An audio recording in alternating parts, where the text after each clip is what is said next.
Jadi sangat bermanfaat untuk mengantisipasi terjadinya abrasi, erosi pantai, juga terjadi tsunami.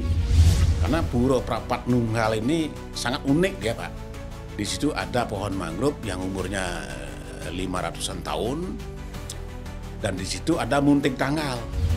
Sehingga keberadaan hutan mangrove Tahura Ngurah Rai yang luasnya 1.373 hektar ini rawan dicaplok oleh oknum dapat menghirup udara mangrove gitu. Jadi bukan dia hanya mengantisipasi terjadinya abrasi dan terjadinya erosi dan bencana tsunami, juga dia mampu menyerap karbon 5 kali lipat dibandingkan dengan hutan daratan. Wah.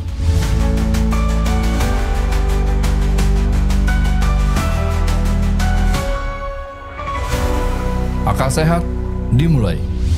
Bicara cerdas, itu akal sehat. Kali ini kita bicara dari sebuah pengalaman dan perjalanan. Karena kenyataan hidup itu adalah sebuah perjalanan. Perjalanan apa yang bisa kita pelajari dan atas pengetahuan apa yang bisa kita ketahui? Salah satunya adalah bentuk dari kepedulian kita terhadap alam dan lingkungan. Siapa teman diskusi kita pada hari ini? Beliau adalah Bapak Sudire. Nama lengkap siapa Pak ya?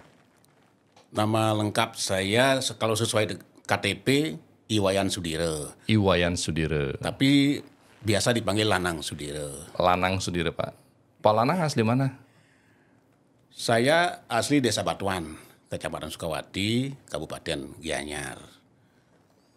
Kalau dulu Bapak kerja di mana Pak ya? Sebelum di mangrove nih kita cerita. Kenapa Bapak bisa di mangrove? Dulu saya bekerja di Discovery Kartika Plaza Hotel. Sebagai? Sebagai gardener, tukang kebun lah di sana. Kemudian mungkin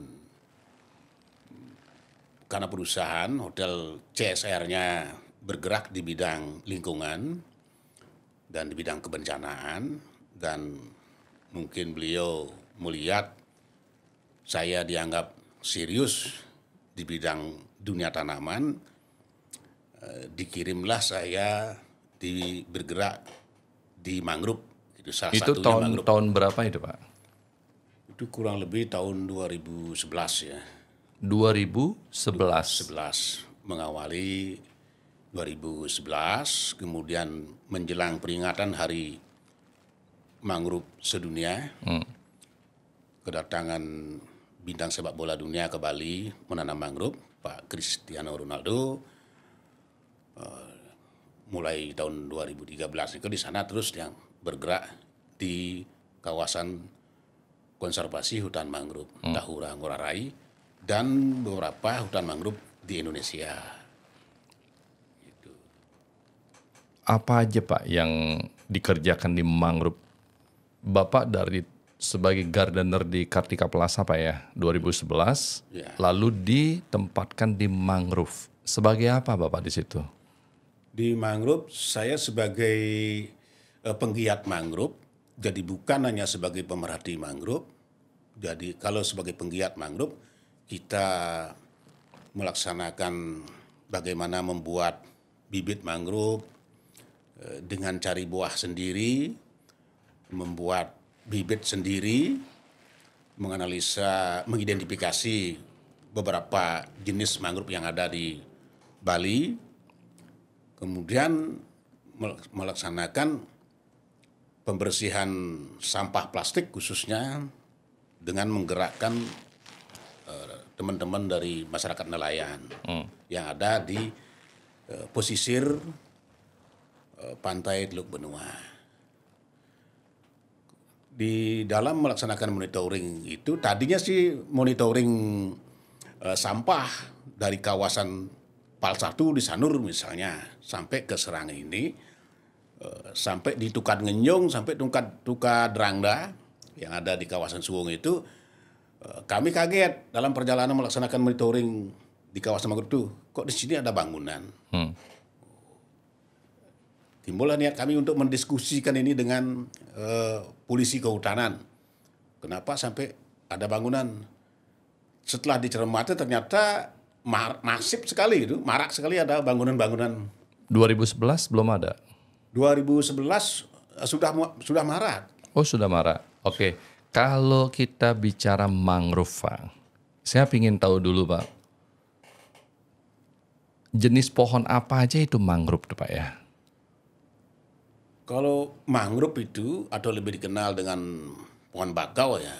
Pohon bakau. Pohon bakau kalau itu kan dia hidup di pasang surut air laut begitu.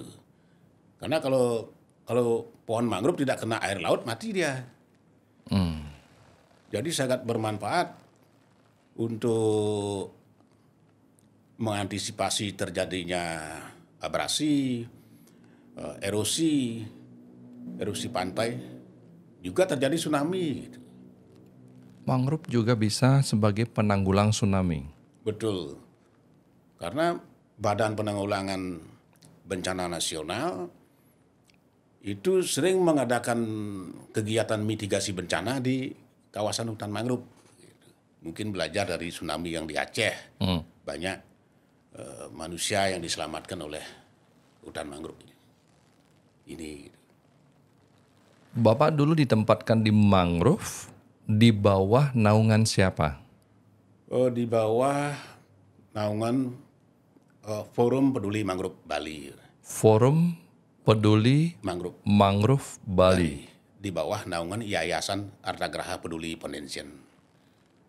Artagraha Peduli Foundation. Itu berapa lama Bapak di situ? Dari tahun 2013 sampai terakhir tahun 2024. 2013 apa 2011? 2011. 2011. Iya. Sampai 2024. 2024. Berarti Yayasan Artagraha Peduli Foundation. Ya. Itu yang membiayai semua itu. Iya, dari dana CSR. Unit usahanya salah satunya yang ada di Bali adalah Hotel Kartika Plaza. Oh. Berapa orang Pak tenaga yang memang ditempatkan di situ? Itu ada 146 orang yang bergerak di sana untuk membersihkan sampah. Sebelum menjelang G20 ini, karena G20 kan banyaklah komunitas-komunitas lingkungan yang lain terlibat, ikut membantu untuk membersihkan sampah plastik di kawasan mangrove yang sangat luas ini, 1.373 hektar. 1.373 hektar dari Sanur sampai Tanjung Benua. Nah, bagaimana ini kalau pemerintah kan tidak mungkin dia kalau tidak dibantu oleh komunitas-komunitas lingkungan. Nah, waktu itu kenyataannya kan ini kita bicara di benua Pak ya. Iya. Di situ kan ada TPA. Apakah kena ya mangrove itu dulu Pak? Tempat pembuangan sampah itu. Ya itu TPA Suwung itu sebenarnya kawasan hutan mangrove. Dijadikan TPA itu luasnya kurang lebih 30 hektar dijadikan TPA. Padahal itu kawasan mangrove. Jadi untuk pembuangan sampah.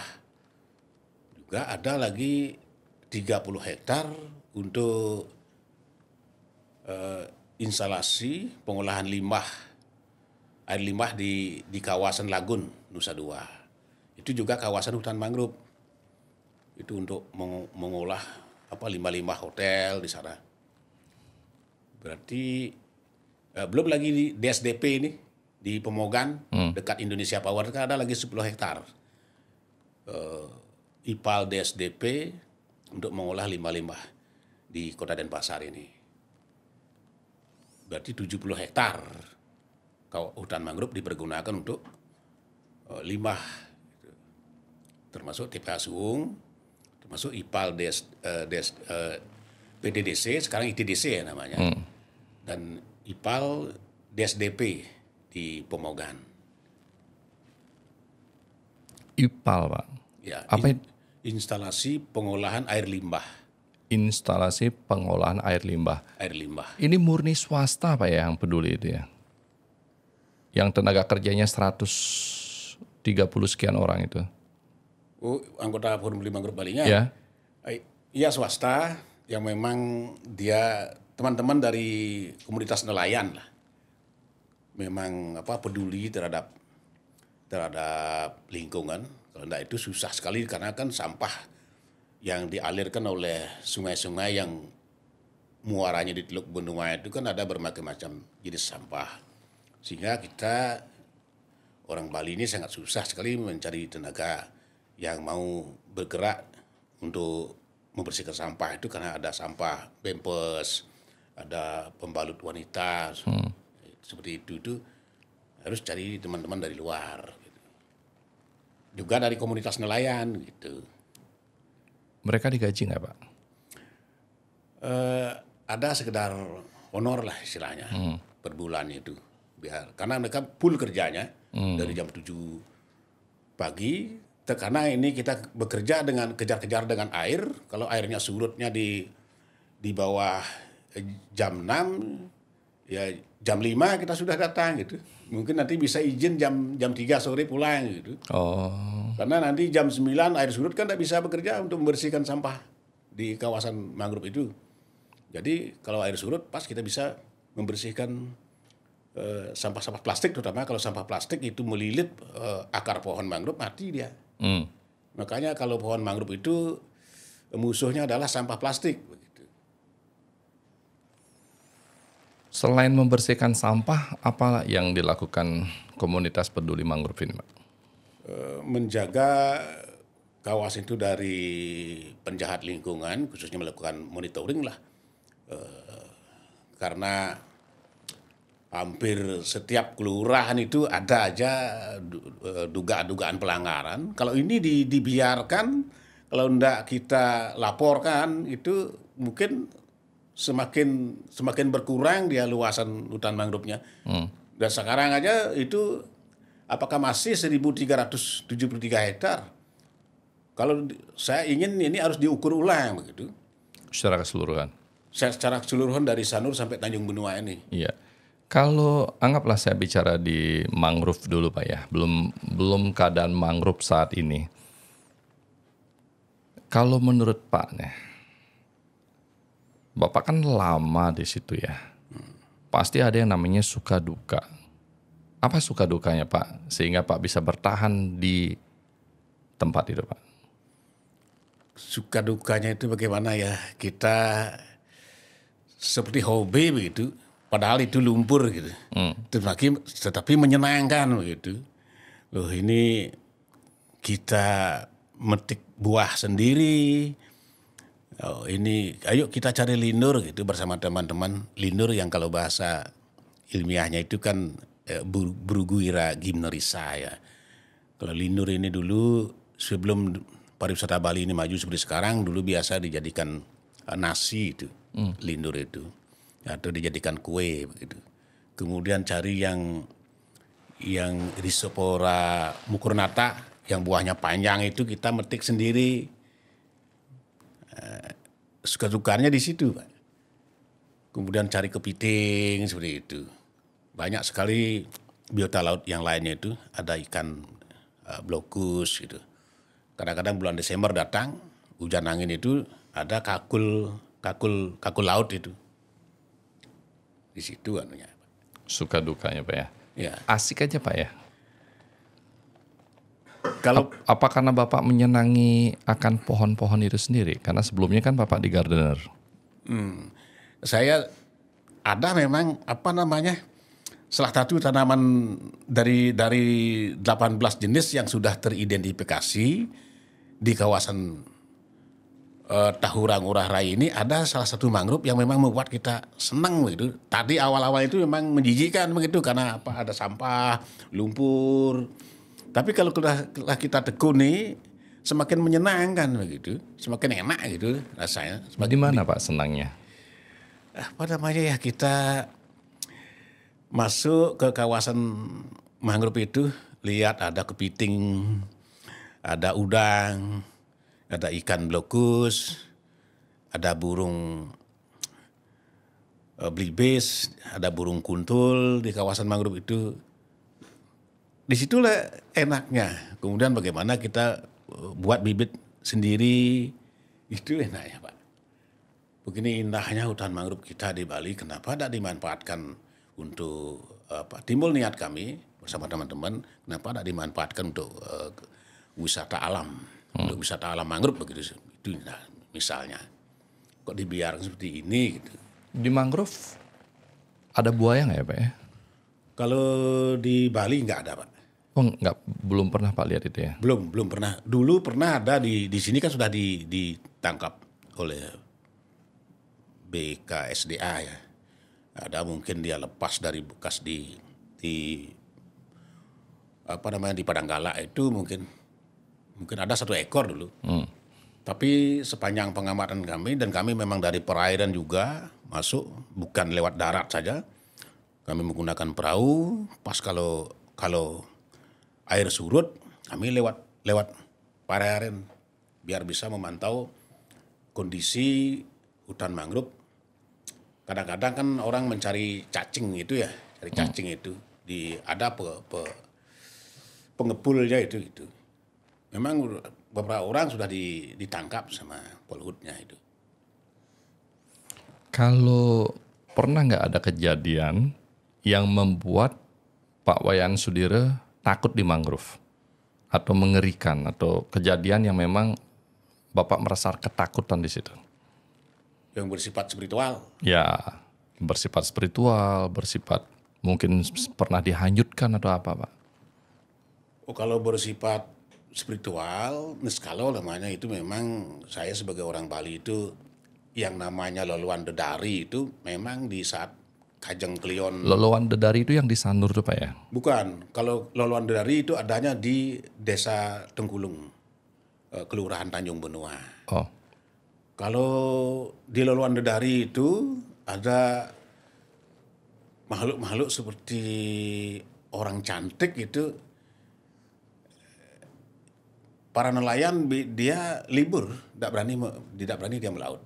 Dan kita sebagai penggiat mangrove juga tidak usah deh kita mencari buah hari ini. Gitu. Pas di Kajeng Klion Wodan ini, jadi beliaunya rencang itu, medal lah istilahnya istilahnya melancaran kan, seperti itu. Apalagi memasuki sasih ke-6. Sekarang ini purnama ke-5 kemarin kan. Betul. Udah mau sampai sasih ke-6. Nah di masuk ke-6 ini, kalau ketemu Kajeng Klionnya, memang pernah kita merasakan takut sekali memang. Pernah dilihat Pak? Atau Pak pernah ditampakkan wujudnya? Cuman di Prapat Cabol itu pohon mangrove yang umurnya 500 tahun itu berdekat dengan loloan dedari ini, ada seperti di telinga saya ditiup gitu. Halo gitu, tapi panas halus gitu. Nah, udah merinding ini, berbulu ini. Oh ini ya itu menurut pendapat sendiri, tidak usah dan mengaku orang berani, itu lebih baik kita nunas kampuro yang mau pamit mungkin gitu, seperti itu, dan menyingkirlah kita ke daratan, pulang aja gitu, atau jangan masuk kawasan loloan dedari itu, lebih baik kita bersih sampah yang lain atau buat bibit begitu. Pernah ada orang di situ hilang atau mengalami hal-hal yang tidak menyenangkan, Pak? Orang meninggal. Oh, ada pernah orang meninggal. Ya kita kan sudah peringatkan. Kalau mau cari kepiting, pas kepitingnya sekilonya itu sampai nilainya 140.000. Ya, mungkin nelayan ini biar sendiri dia dapat rezeki, dia tanpa memikirkan keselamatannya sendiri. Padahal kita sudah peringatkan, Pak, kalau masuk ke kawasan hutan minimal harus 3 orang, Pak. Jangan sendiri-sendiri masuk, dan jangan lupa membawa tongkat. Tongkat itu tujuannya untuk mengukur kedalaman lumpur. Kalau lumpur itu sudah mendekati lutut, mundur seharusnya. Tapi nelayan ini bersikukuh dia masuk ke dalam kawasan, akhirnya meninggal. Tenggelam Di telan lumpur dia. Karena lumpur laut, lumpur mangrove ini beda dengan lumpur-lumpur di sawah. bedanya Pak? Bedanya kalau nyedot dia, Pak. Nyedot. Kalau Rawa-rawa gitu Pak? iya, kalau dia semakin berteriak, semakin tenggelam. Oh, Sehingga sampai temannya yang nolong ini, datang nolong ini juga ikut tenggelam. Disedot dia. Makanya kalau di hutan mangrove itu, masuk ke tengah hutan mangrove itu jangan memakai sepatu boot, Pak. Sebaiknya memakai sepatu air. Kalau sepatu boot kan lumpur masuk, air masuk, lumpur masuk, kemudian kaki disedot, lutut ini bisa putus dia. pernah ada kejadian seperti itu? Pernah ada kejadian seperti itu. Kalau tidak pakai pengaman kaki, sepatu air itu misalnya, kaki bisa kena tuko-tuko nanti. Maksud sepatu air itu apa ya? Bukan sepatu boot sama itu Pak? Bukan, sepatu air itu seperti yang dipakai oleh teman-teman nelayan yang suka hobi mancing itu. Itu dia hanya sebatas mata kaki, dari tidak sampai lutut. Itu tujuannya telapakan kaki biar aman. Kalau telanjang kakinya, nah karena di sana banyak juga ikan tuko-tuko namanya. Kalau ikan tuko-tuko itu racunnya lumayan. Kalau itu, ini telapakan kaki jadi, tidak mau dia nyari di atas nih, tapi telapakan kaki, ini dibor nih Pak. 1 ekor aja ini, kita udah 3 bulan harus istirahat di rumah. Kalau kena tuko-tuko, besarnya seperti benang ini, benang tridatu yang saya pakai ini, panjangnya kurang lebih seperti belut. Lindung istilah Balinya itu. Biasanya dia bergerombol dia. 5 ekor datang terus cari telapakan kaki kita, terus gitu dibor ini. Kepalanya ini kayak bor, tembus ini kaki kita ini. Tapi kalau ikan pai itu paling mata kaki dikena tak gitu. Paling 5 hari kita beristirahat di rumah, tapi pas kena nangis Pak. Sakit Pak ya? Lumayan Pak. Bah istilahnya. Bahasa Bali itu kan bah gitu. Betul. Wow. Kalau Pura Narmada itu termasuk lingkungan hutan mangrove apa bukan ya Pak? Candi Narmada? Candi Narmada itu termasuk kawasan hutan mangrove. Nah di situ kan pernah menemukan keangkaran spiritual atau? Ya saya sering kalau purnamo itu saya tangkil ke sana di Pura Candi Narmada, mohon keselamatan selama menjadi pelestari mangrove biar tidak pernah diganggu lah begitu. Kepada rencang-rencang beliau kita mohon doa di sana. Di samping itu kita harus di Pura Prapat Nunggal ini. Pura Prapat Nunggal ini sebelum Candi Narmada. Di perempatan Lembu Merah Pesanggaran itu ke timur kurang lebih ada 700 meter lah. Setelah kelenteng, setelah wihara itu masuk ke dalam, karena Pura Prapat Nunggal ini sangat unik dia Pak. Di situ ada pohon mangrove yang umurnya 500-an tahun, dan di situ ada munting tanggal, ada semacam pulau dia, tempat penyu bercinta, tempat penyu bersenggama, sehingga ini oleh para leluhur kita umat Hindu dikeramatkan. Dibuatlah pura yang namanya Pura Prapat Nunggal di tengah hutan mangrove itu. Sampai sekarang Pak? Sampai sekarang masih. Kemarin Purnamo kelima itu banyak yang tangkil, tapi tidak berani orang mekemit di sana itu. Karena dia kalau air pasang sampai ke pura airnya, dan kita berada di dalam hutan memang. Dari Pura Candi Narmada jauh Pak? Ada 1 kilo ke utara. Ke utara? Ya. Ke utara itu ke jalan? Iya, dari Candi Narmada, tempat pelaksanaan G20 kemarin, itu kita ke utara menuju perempatan Pesanggaran, belok kanan. Kurang lebih 1 kilo lah dari Candi Narmada. Sampai sekarang penyu bersegama di situ? Iya, itu menurut juru mangku yang ngayah di Pura Prapat Nunggal itu, kalau medal yang namanya penyu due itu, penyu putih itu tidak diperkenankan mengambil video dan foto, tidak diperkenankan. Pak Sudiro pernah lihat? Pernah lihat, cuman keburu takut gitu, takut dan Kenapa masih takut, Pak? tanpa kita sadari ini sudah sering-sering dia, Hmm. sudah membulu-bulu nih, itu takut ada apa-apa gitu. Gitu, paling hanya tidak sampai menitan, detik kan itu kita lihat di medal. Sampuneng di jero mangku mau boseng, sampuneng ngambil gambar seperti itu. Di sana beliau bersenggama, bercinta dan bertelur di sana. Seperti itu. Itu namanya munting tanggal. Kalau pohonnya ini getahnya itu seperti darah manusia warnanya, merahnya. Pernah lihat, Pak? Iya, Kepotong gitu. iya, tapi jero mangkunya yang tek itu pas tumpak uduh itu kan nguduh namanya. Ngaturan kita mempersembahkan persembahan ke hadapan ide Bathara Sang Yang Sangkara ya. Bathara Sang Yang Tumbuh, dewanya tumbuh-tumbuhan itu mengatur sesajen tumpak uduh. Jelas ini bukan ditebang, biar bisa sesajennya ini di pohon begitu. Oh. Gitu sedikit. Nah, jadi kan buburnya itu kan bubur sumsum itu loh. Biar bisa dia bertengger sedikit sehingga keluarlah getahnya itu. Seperti darah manusia. Seperti darah manusia. Unik juga, Pak ya. Ada pohon umurnya sampai 500 tahun. Lebih, Pak. Lebih, Pak? Iya, lebih.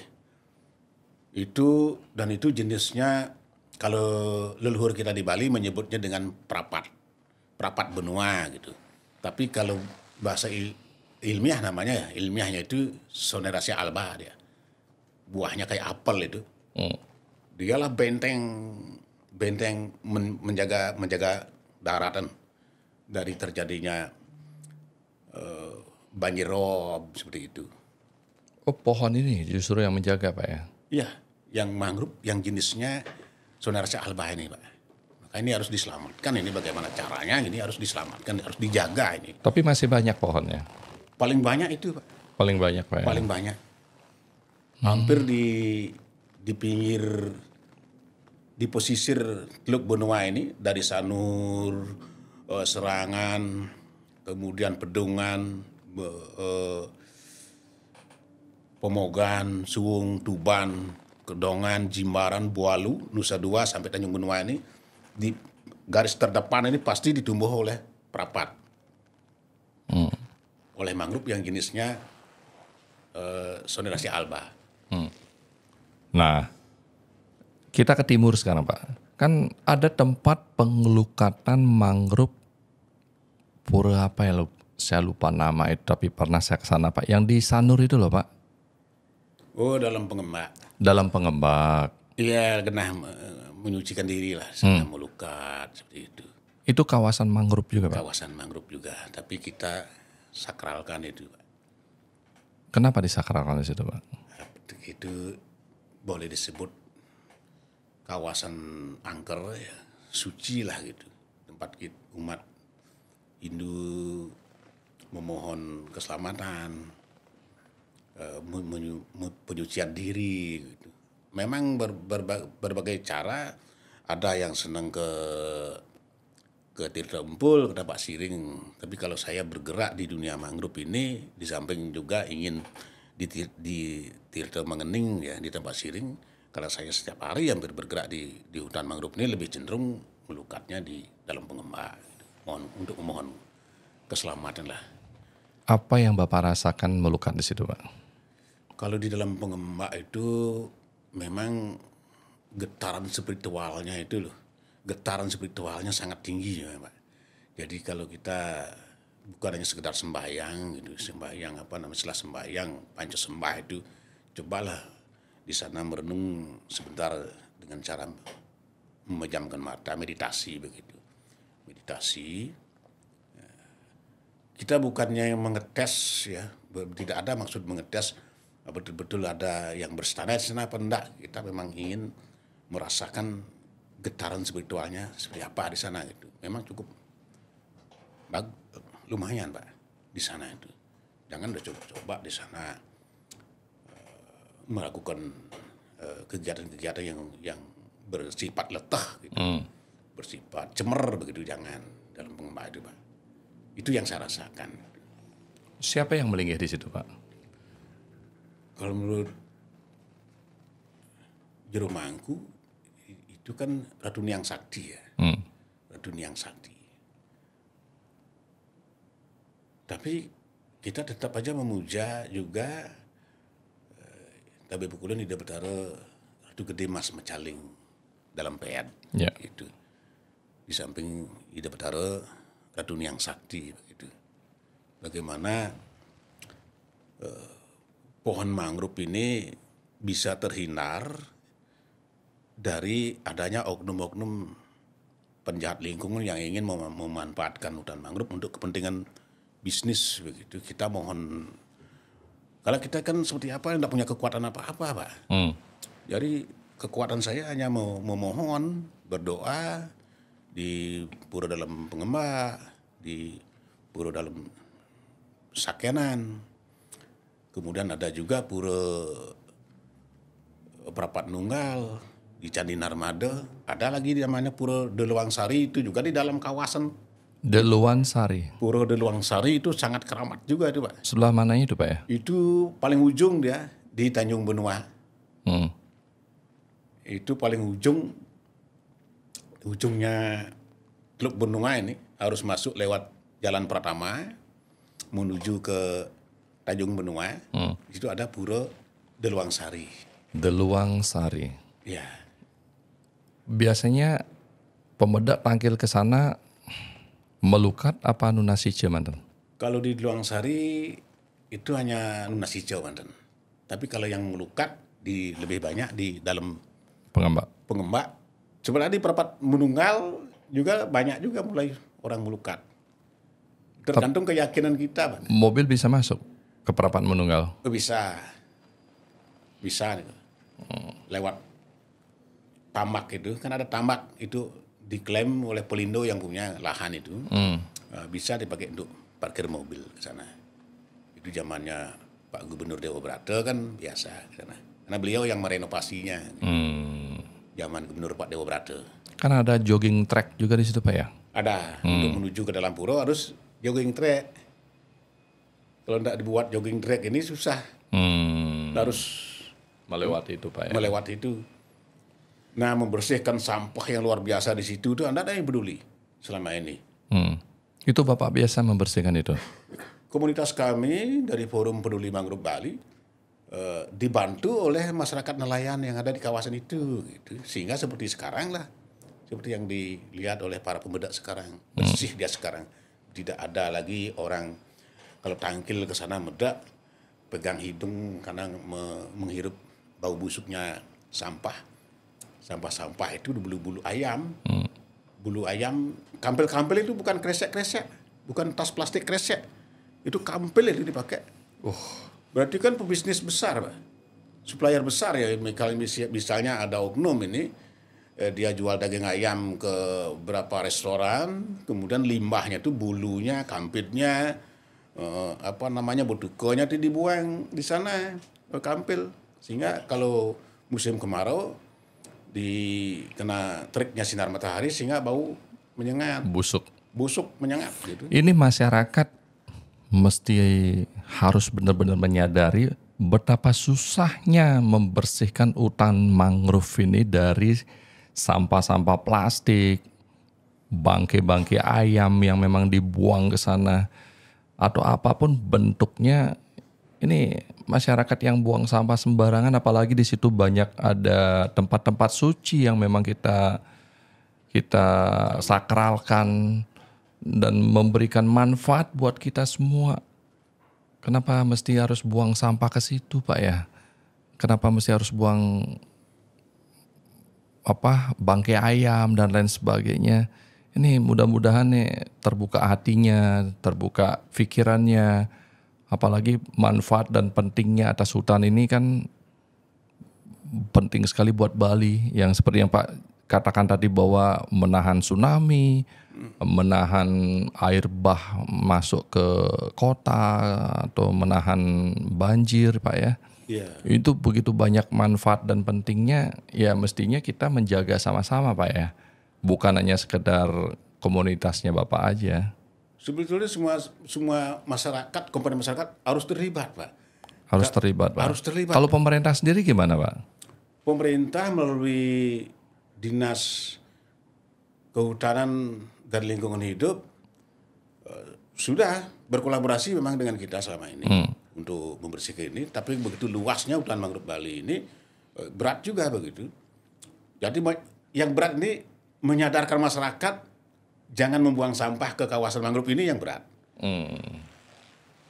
Padahal kalau di samping hutan mangrove berfungsi untuk mengantisipasi terjadinya bencana alam banjir rob, kalau yang tanggal 10 September kemarin yang melanda Bali kemarin tanggal 10 September itu kan banjir bandang. Nah, itu kan emang ada hubungan dengan mangrove, Pak? Hubungannya dengan mangrove, bagaimana kalau terjadi banjir rob?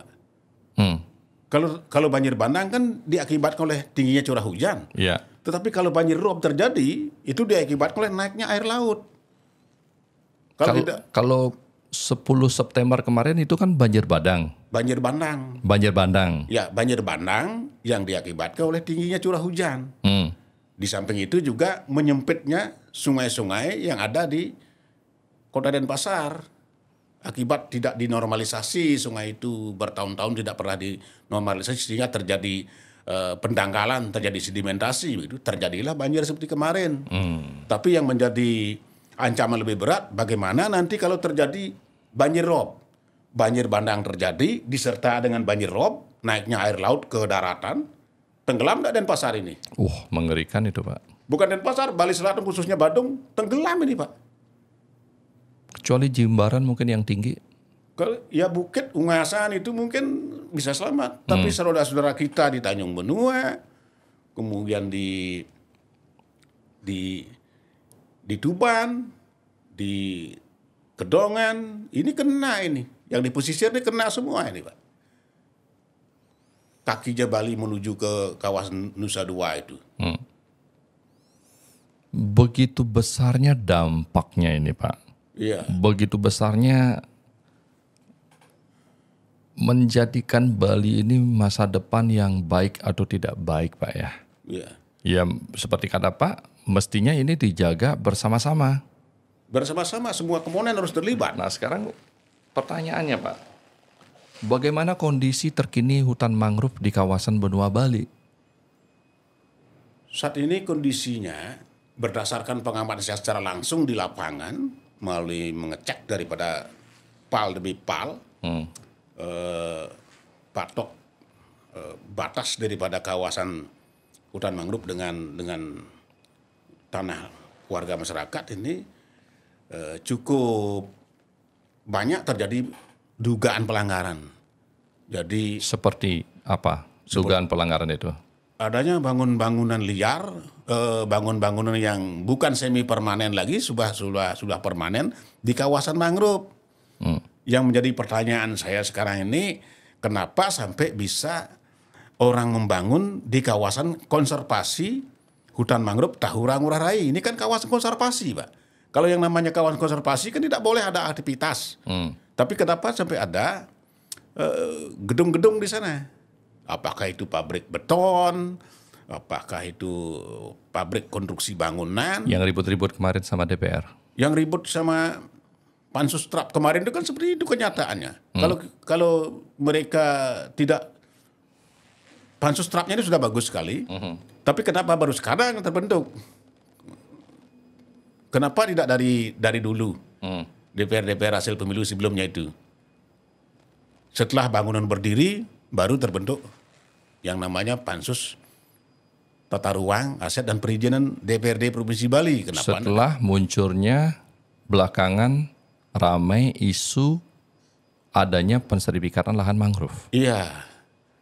Padahal itu kejadiannya sudah sejak tahun 2012 sebenarnya kejadian pensertifikatan kawasan di hutan mangrove.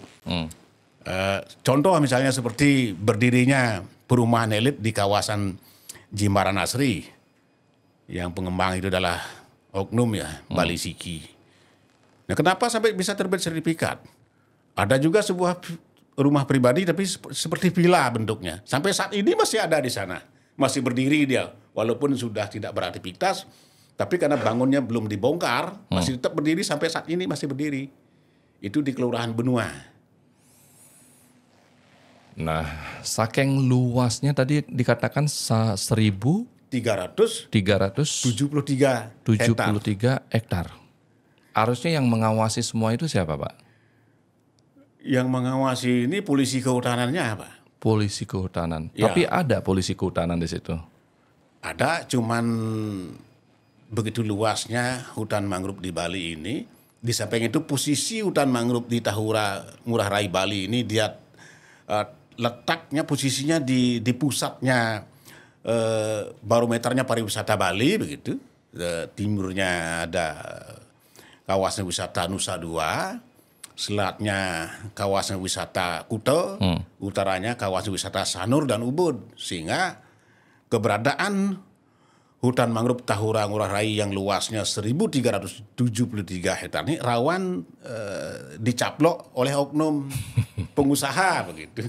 Siapa tahu ya ingin membuat sebuah restoran di kawasan mangrove dengan adanya KTT APEC, kemudian adanya G20, setiap ada konferensi tingkat dunia itu mengapa selalu dischedule-kan satu hari berada di kawasan mangrove setelah ditelusuri supaya para delegasi dari beberapa negara ini dapat menghirup udara mangrove gitu. Jadi bukan dia hanya mengantisipasi terjadinya abrasi dan terjadinya erosi dan bencana tsunami, juga dia mampu menyerap karbon 5 kali lipat dibandingkan dengan hutan daratan. Wah, luar biasa Pak ini mangrove ini, walaupun dia ini serius Pak.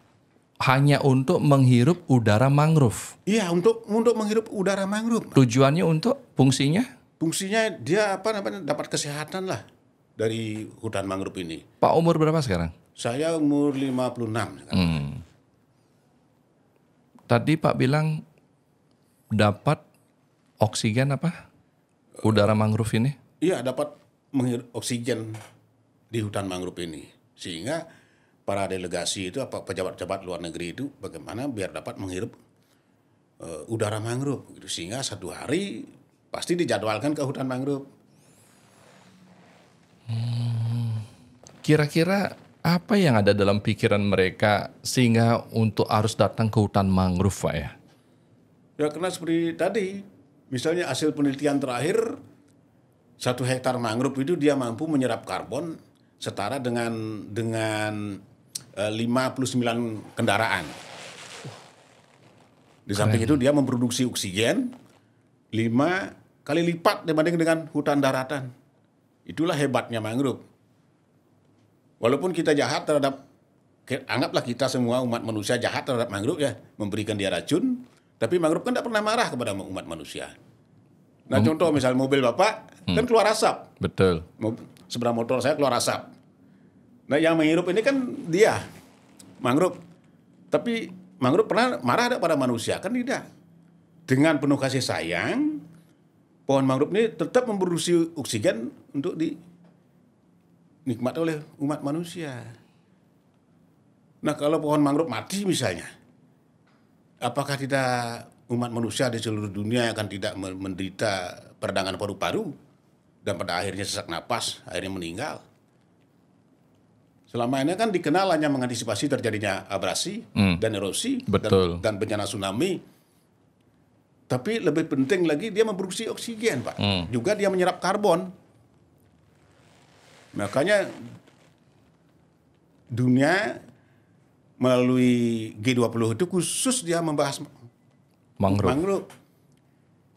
Jadi karena Indonesia luas hutan mangrove-nya terluas di dunia, ya, berdasarkan seminar itu yang saya dengar itu 35 juta hektar ya, terbesar di dunia. Kemudian mengapa di Bali? Mungkin menurut pengamatan saya di Bali paling lengkap jenis mangrove yang bisa mereka analisa begitu. serapan karbonnya, salinitas garamnya, begitu. Nanti mereka lebih tertarik di Bali. Dan kita juga punya keunggulan adanya tumpak warige gitu, menghormati, memuja dewa tumbuh-tumbuhan itu, begitu. Itu menariknya hutan mangrove kita. Makanya ini semua komponen masyarakat harus terlibat untuk menjaga keberadaan hutan mangrove ini dari pengaruh ini, Pak. Adanya keinginan oleh oknum-oknum pengusaha untuk mencaplok ini hutan mangrove ini. Gitu. Wow. Ini kita baru tahu, Pak, peran, fungsi, manfaat dan menjaga mangrove itu kita baru tahu nih sekarang dari penjelasannya, Pak. Kalau menurut Pak Sudire, apa langkah yang seharusnya dilakukan pemerintah agar kawasan konservasi ini tidak disalahgunakan, Pak? Harapan saya kepada pemerintah Provinsi Bali, karena dia ini berada di dua wilayah, Kota Denpasar dan Kabupaten Badung, berarti kan kewenangan berada di pemerintahan Provinsi Bali lah. Pemerintah Provinsi Bali melalui Dinas Kehutanan, apalagi di bawah Dinas Kehutanan ada yang namanya UPTD Tahura, khusus membidangi masalah hutan mangrove ini, agar bersosialisasilah dengan melibatkan komunitas-komunitas lingkungan, salah satunya teman-teman komunitas kelompok-kelompok nelayan, diberikan edukasi dia, diberikan semacam pencerahan gitu, bagaimana nelayan ini bisa melaut sambil melestarikan keberadaan hutan mangrove Bali ini, Pak. Itu harapan saya kepada semoga pemerintah benar-benar memperhatikan semua ini, Pak. Karena kalau menurut Pak sendiri menurut Pak Sudire, apa yang akan terjadi, Pak, pada Bali jika hutan mangrove di benua terus menyusut, Pak?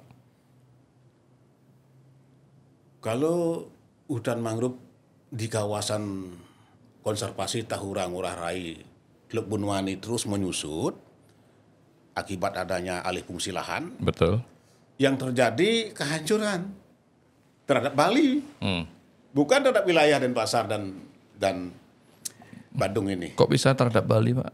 Kan kawasannya cuman Bali Selatan situ, Pak. Ya kalau umat manusia di Bali tidak dapat menghirup udaranya mangrove, kan kita bisa menderita suatu penyakit peradangan paru-paru lah, seperti itu contohnya.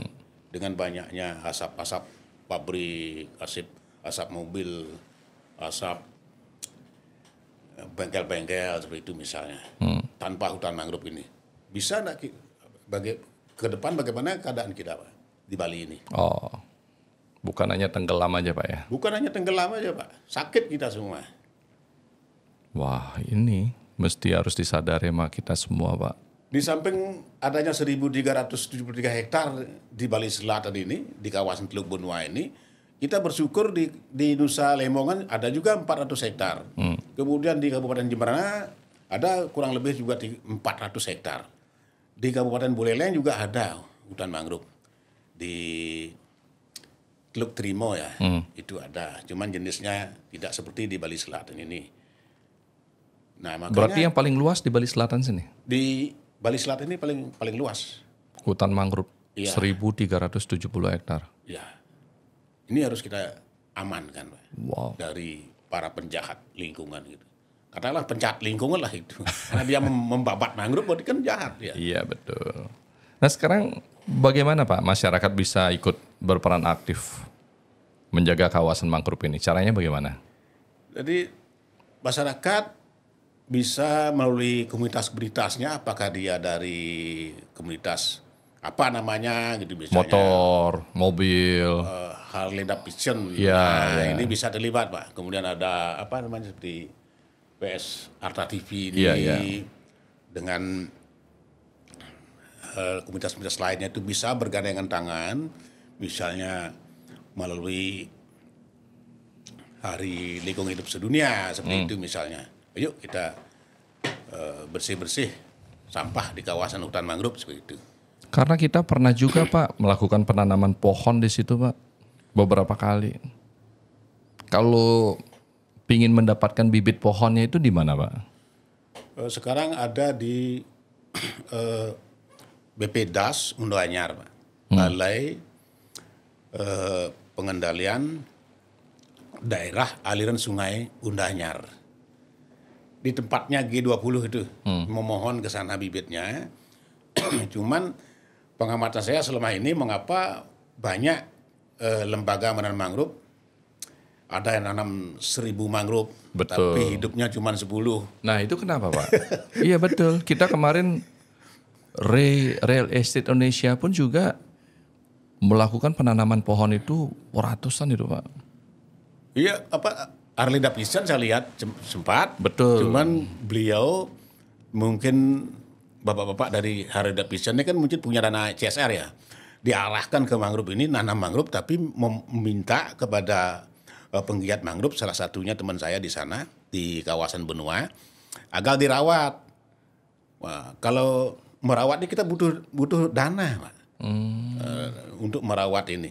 Kalau sekedar tanam mati dia. Tidak bisa tumbuh langsung seperti bisa, Pak. seperti tanam pohon Jepun itu, Pak. Kan gampang itu Kamboja. Tidak bisa. Belum nanti misalnya dari kelompok mana masyarakat ini yang ingin menanam mangrove yang biar bisa diyakinkan dipastikan hidup itu, Pak. Harus melakukan survei sebelumnya, Pak. Lakukan survei keadaan Tapi ombak. kita ditunjukkan kepada petugas di situ, nanamin di sini, Pak. Iya, itu hanya biasanya kebanyakan yang bersifat formalitas. Yang kedua, kebanyakan sifatnya pencitraan. Berarti setelah kita melakukan penanaman itu, bulan depannya kita harus Monitoring. monitoring. Ya, cek kondisinya berapa yang mati. Nah, kadang-kadang kan kebanyakan pengamat saya itu orang nanam mangrove, dari kelompok mana nanam mangrove itu, setelah nanam tidak pernah ditengok. Seperti apa tuh dia keadaannya seperti sekarang kan, tidak tahu dia berapa yang mati. Terus bagaimana caranya kalau ada yang mati? Harus dilakukan sistem tambal sulam, Pak. Misalnya Bapak Arta dari WS Arta TV ini nanam dalam rangka ulang tahunnya, nanam mangrove misalnya, katakanlah tidak usah banyak-banyak, Pak. 200 pohon tapi yakin hidup. Kemudian Bapak datang lagi 2 minggu. Tujuannya apa? Monitoring 2 minggu itu berapa yang disapu ombak. Terus harus dilakukan penyulaman. Cari bibit lagi sulam yang di bawah ombak. Karena kadang-kadang kan tidak semua disiapkan ajir. Ajir itu bambu yang diiris, Pak. Tujuan itu biar tidak disapu oleh ombak, harus ditancapkan, diikat dia. Kalau jangan kedoknya saja konservasi, ikatnya pakai tali plastik dia begitu, tapi bahasanya di media saya amati adalah konservasi kan begitu. Harus diikat pakai tali bambu, Pak. Harus ikat tali bambu. Itu bisa jadi dibawa lari oleh ini, Pak ya, ombak ya, laut ya. Iya, karena pagi-pagi katakanlah jam 7 ya. Jam 7 kita melakukan penanaman, kan air surut, Pak. Jam 10 itu air pasang. Kalau yang hanya sekedar polybag kecil itu dia hanya ditanam begitu saja. Air pasang jam 10, jam 11 itu, apalagi jam 12, pasang tertinggi itu hanyut semua pohonnya itu. Makanya ini yang mesti harus dimengerti oleh teman-teman kita, Pak, saudara-saudara kita, bapak-bapak, ibu-ibu semuanya, bahwa menanam mangrove bukan hanya pada waktu pertama kali kita menanam, tetapi perlu adanya yang namanya monitoring atau pengecekan kembali, Pak ya. Betul. Untuk memastikan bahwa pohon kita ini hidup apa tidak. Ini ternyata sangat penting sekali. Ya, berapa yang mati? Berapa yang mati itu, Pak ya? Sehingga dilakukanlah tambal sulam, penyulaman kembali yang mati. Dilakukan penggantian bibit yang baru gitu. Wow. Ada lagi yang kedua. Yang kedua yang harus diperhatikan itu tritipnya banyak ada di sana. Hama tritip itu. Seperti keong kecil itu. Nah, karena bibit mangrove ini seperti daging dia, sedang enaknya ini dihisap sama dia, dimakan ini. Matilah dia begitu. oleh hama tritip. Kalau di sawah kita mengenal orang kan gitu ya. Itu bagaimana caranya membunuh hama tersebut? Nggak bisa dibunuh ya. Terus gimana supaya untuk melindungi? Makanya di setiap bibit pohon mangrove ini harus disertai dengan ajir bambu yang diiris itu. Jadi dia menempel di bambu itu. Seperti di pelabuhan Benua itu kan kapal-kapal kita lihat banyak ditempeli oleh tritip-tritip itu. Tempel dia di sana. Susah sekali melepas ini. Tapi kalau bibit pohon mangrove kita tidak kekurangan, Pak ya? Tidak kekurangan. Apalagi setelah G20 tidak. Kalau sebelum G20 dilaksanakan di Bali, itu selalu kekurangan bibit, memang susah. Karena tumbuhnya juga susah, Pak ya? Ada memang jenis mangrove yang tumbuhnya sangat susah. Buat bibitnya saya sendiri merasakan begitu. Karena terlalu manisnya dia. Begitu disemai, semut yang makan begitu. Kemudian begitu ada yang berhasil, saya dulu buat 5.000 ya. 5.000. Yang hidup paling hanya 100 begitu. Dari 5.000 bibit yang saya semai itu. 0, sekian persen, Pak ya? Iya. Baru tumbuh, kita karena saya sebagai orang Hindu kan tetap nunasiceng aturan pejati kepada ide bertaruh seseorang yang melinggih di hutan mangrove itu agar dilindungi. Nggak bisa. Kemudian baru tumbuh daun 2, nengok kepiting, dimakan sama kepiting ini. Saya tanya aja teman-teman di seluruh Indonesia, ada yang di Aceh, ada yang di Muara Gembong, teman saya itu yang dapat kalpataru kemarin itu. Susah memang Pak Lanang buat bibit mangrove yang jenisnya Sonerasia alba itu. Karena dia manis dia begitu. Semut sama kepiting musuhnya. Begitu tumbuh daun 2 aja udah dimakan kepiting. Kalau kami orang Bali tidak berani meracun kepiting. Ada dewanya gitu.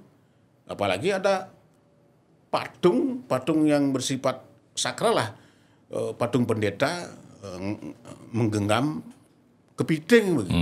Tempat kita ngaturan sesajian di sana gitu. Wow.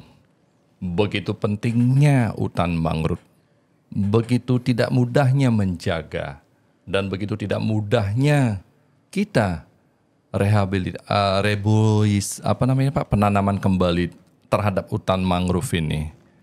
Dan buat bibitnya juga sangat rumit. Begitu bermanfaatnya buat kesehatan kita, begitu bermanfaatnya buat Bali itu sendiri. Apa Pak yang mau disampaikan kepada pemerintah, kepada pengusaha, kepada masyarakat bahwa mangrove ini memang harus diberikan perhatian khusus, Pak? Apalagi kemarin ya belum ada segenap 1 tahun ya G20 dilaksanakan di Bali.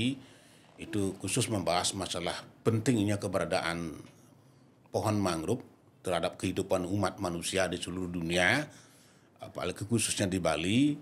Jadi kepada pemerintah dan bersama seluruh komponen masyarakat agar terus mengadakan sosialisasi untuk melestarikan keberadaan hutan mangrove yang kita miliki di Bali ini, Pak.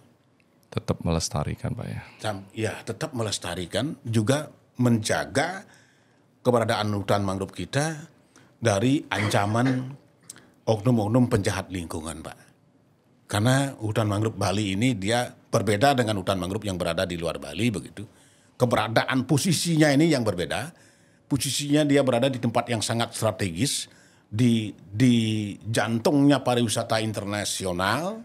Jadi rawan terhadap penyerobotan yang dilakukan oleh oknum penjahat lingkungan, Pak. Kalau pemerintah tidak ngeh seperti itu. Betul. Kalau Pak Wayan sendiri pendidikan terakhir apa, Pak? Mohon maaf, Pak. Saya hanya SMA saja, Pak. Semia Saraswati. Oke, Pak Sendiri, terima kasih banyak Pak atas penjelasannya. Teman-teman, saudara-saudara kita yang ada di Bali, diskusi kali ini sangat penting sekali dan tentu bermanfaat sekali akan pentingnya alam terhadap Bali itu sendiri, akan pentingnya alam terhadap diri kita sendiri atas kesehatan kita, dan tidak mudah ternyata untuk kita menjaganya. Dan tidak mudah juga kita untuk melakukan pembibitan tersebut atas mangrove ini. Negara-negara luar, negara-negara maju begitu memperhatikan sampai mengadakan kunjungan khusus ke hutan mangrove. Kenapa kita orang Bali tidak peduli? Semoga bermanfaat, salam sehat, berbahagia. Terima kasih Pak Sudira. Ya. Semoga berbahagia Pak. Salam konservasi. Salam konservasi Pak.